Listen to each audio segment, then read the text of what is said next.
Welcome friends. Welcome to part 3 of vectors and scalars. And as you have promised that in this particular session, we'll be discussing about some curated numericals to understand the topic in depth. So mostly in vectors and scalars, the kind of numerical that you are going to face in your examination or in your future engineering examinations will be more or less based on the question that I have selected right now. In 15 question मैंने total 15 question select किए हैं। थोड़ा सा हिंदी में बोल रहा हूँ ताकि बाकियों को भी थोड़ा समझ में आए जो कि हिंदी मीडियम से हैं।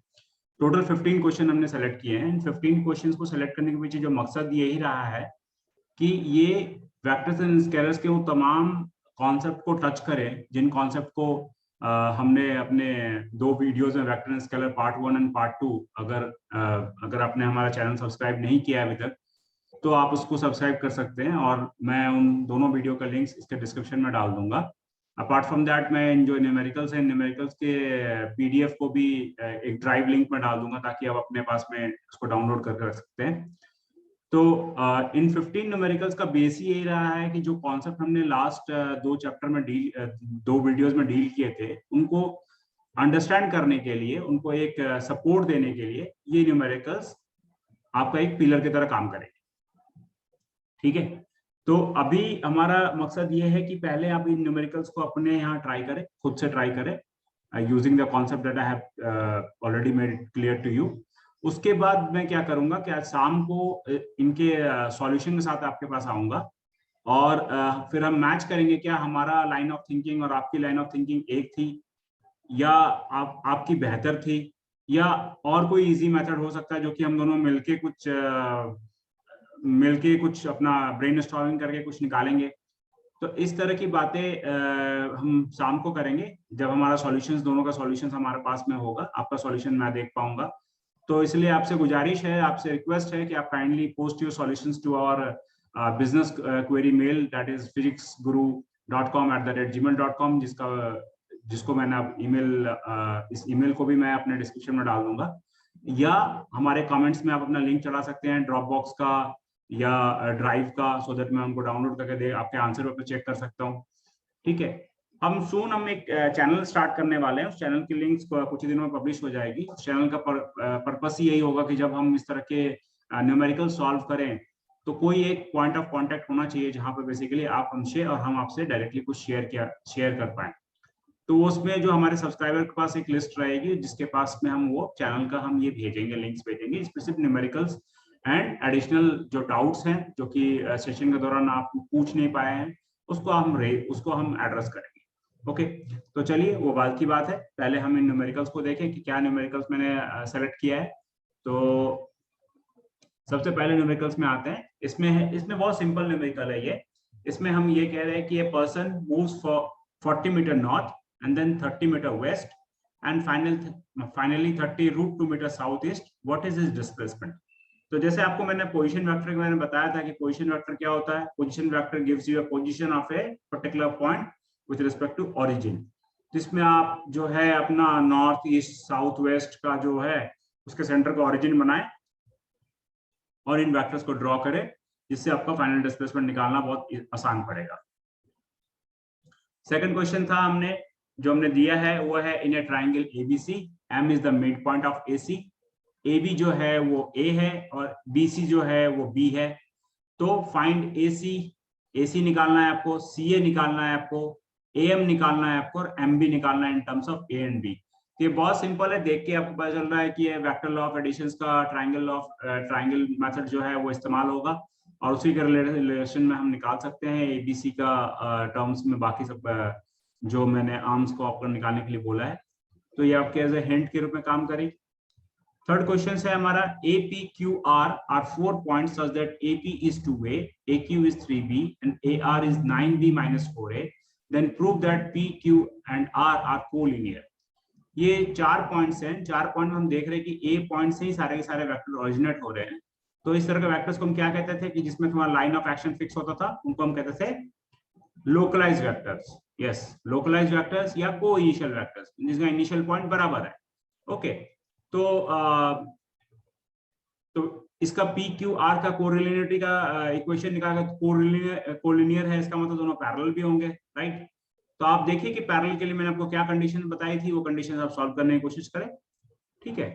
फोर्थ जो क्वेश्चन है, it is very straight forward question. Two forces of 4 newton and 3 newton acts on a point in such a way that angle between them is 60 degree, find the angle at which resultant force is inclined to the larger force. मतलब आपको 3 Newton और 4 Newton का दो force लग रहा है, इन दोनों के बीच में 60 डिग्री एंगल है, तो आपको ये रिजल्टेंट फोर्स निकालना है और ये रिजल्टेंट एंगल निकालना है, जो कि ये फोर्स, फाइनल फोर्स, ये अपने मैक्सिमम फोर्स के साथ में बना रहा है, थीटा।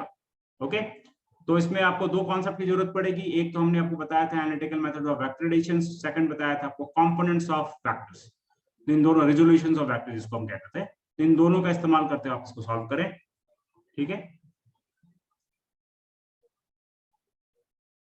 फिफ्थ में इसमें क्या था, इसमें बहुत सिंपल क्वेश्चन था। इसमें हमने ये कहा कि motor boat is racing towards north at 25 kmph and water flows in the direction of 60 degree east of south at a speed of 10 kmph, find the resultant velocity of boat. आप देख रहे हैं बोट जो है 25 kilometre per hour की speed से north की तरफ जा रही है, एंड वाटर जो है वो फ्लो कर रही है साउथ ऑफ ईस्ट, फ्लो कर रही है 60 डिग्री में। तो आपको इसका रिजल्टेंट वेलोसिटी ऑफ बोट का निकालना है। क्यों रिजल्टेंट वेलोसिटी ऑफ बोट का निकालना है, जबकि हमने ऑलरेडी दे रखा है 25 kilometre per hour?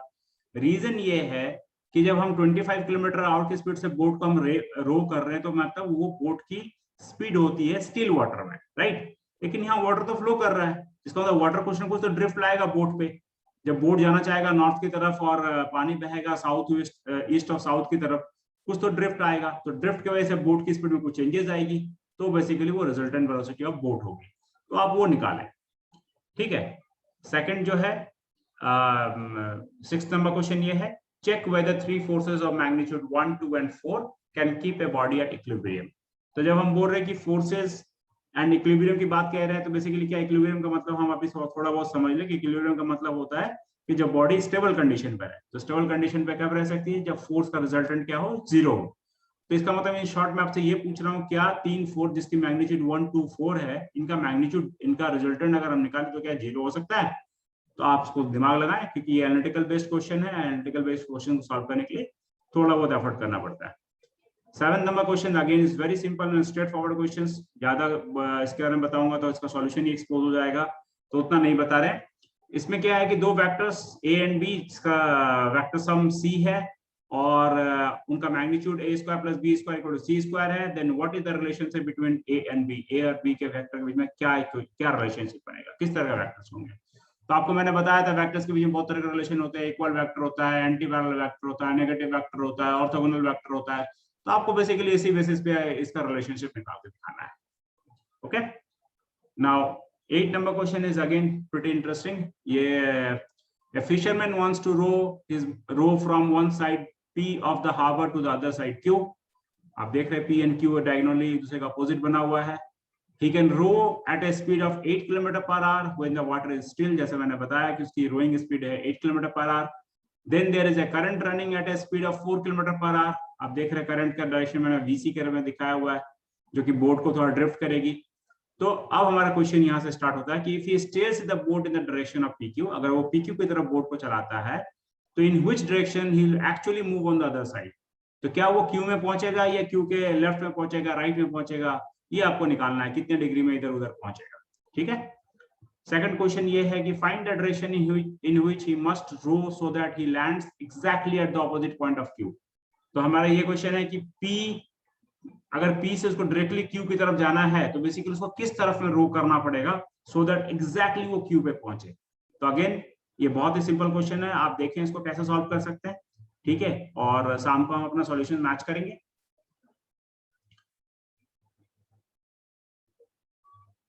Okay, now this 9th number question is straightforward question. Given two vectors A equal to I plus J plus K and B is I plus J minus K, then find the angle between A and B. तो angle निकालने के लिए आपको पता है कि हमने दो फॉर्मूला आपको बता रखा था, ठीक है। अब ये दो फॉर्मूला कौन से हैं, कौन सा चूज करना है? स्केलर प्रोडक्ट चूज करने से फायदा होगा कि डॉट प्रोडक्ट चूज करने या क्रॉस प्रोडक्ट चूज करने से फायदा होगा, ये आप डिसाइड करें। हमारा ये है कि एंगल निकालना है, that's a straight forward question. 10th question is find the components of A equal to 2i plus 3j along the direction of vector I plus j and I minus j. So whenever we are asking about the components of any vectors, that means we are asking about its resolution. The resolution of vectors in the direction of I plus j and I minus j. At the same time मैंने आपको ये भी पढ़ाया था कि कुछ vectors ऐसे होते हैं जो कि सिर्फ और सिर्फ डायरेक्शन प्रोवाइड करते हैं, तो उन वेक्टर्स को हम क्या कहते हैं? Unit vectors. तो कैसे यूनिट वेक्टर का यहाँ इस्तेमाल होगा, ये तमाम चीजें आपको देखनी पड़ेगी, ठीक है। फिर 11th क्वेश्चन ये है, find the area of triangle formed by the tip of vector a equal to i minus j minus 3k and b equal to 4i minus 3j plus k and c equal to 3i minus j plus 2k। तो तीन position vector दिए हुए हैं, तीन position vector अगर एक triangle formation कर रहे हैं तो उस ट्रायंगल का एरिया निकालना है। Again a very simple question. अब ट्रायंगल और एरिया ऑफ ट्रायंगल कैसे निकलेगा, उसके लिए क्या क्या चीजें रिक्वायरमेंट पड़ेगी वो आपको देखना पड़ेगा सो दैट आप सॉल्व कर पाए, ठीक है। Half into base into hypotenuse, half into base into height होता है एरिया ऑफ ट्रायंगल। तो हाइट कैसे निकालेंगे वो आप थोड़ा देखें। 12th है again simple. Now area of triangle हमने निकाल लिया, तो अब पैरेललोग्राम में निकालते हैं। The diagonals of a parallelogram are given by the vectors. ये दो डायगोनल्स का वैल्यू दिया हुआ है 3i plus j plus 2k and i minus 3j plus 4k. Find the area of parallelogram. Area of parallelogram is again what? Twice of triangle, or it's again the base by height, only base into height. Okay, so how will you find base and how will you find height? You have to figure it out. Okay. 13th number question is again simple. There are position vectors, 4 position vectors are given, a b c d. A and B and C और D की value दी हुई है, तो आपको निकालना है कि relationship between A B and C D क्या होगा। तो again it's a simple kind of question. तो आपको रिलेशनशिप जब भी निकालना हो, इस तरह का सवाल जब भी पूछा जाता है, तो बेसिकली आप अगेन आपका दिमाग जो है वही जाना चाहिए, क्या वेक्टर एंटी पैरेलल है, पैरेलल है, ऑर्थोगोनल है, नेगेटिव है, क्या है वो आप देखें, ठीक है। 14th क्वेश्चन नंबर अगेन थोड़ा सा इंटरेस्टिंग है। A jogger runs up a stair of 200 identical steps to the top of a hill, then runs along the top of a hill for 50 meters. आप देख रहे हैं यहाँ T से B तक आया हुआ 50 meters, and then he stops. The displacement vector from A to B is given minus 90i plus 30j. What is the height and width of each steps? आपको ये steps जो निकल रहे हैं, इस steps की height and width बतानी है. And what is the actual distance he moves? If he returns to the point A, what is his net displacement? अगर A पॉइंट पे वापस आ जाता है तो उसका नेट डिस्प्लेसमेंट क्या होगा, ठीक है। वेरी सिंपल क्वेश्चन है। 15th नंबर क्वेश्चन ये है, given two vectors A equal to -i plus 3j plus 5k and B equal to 2i plus 3j minus k. Find the unit vector perpendicular to the A and B.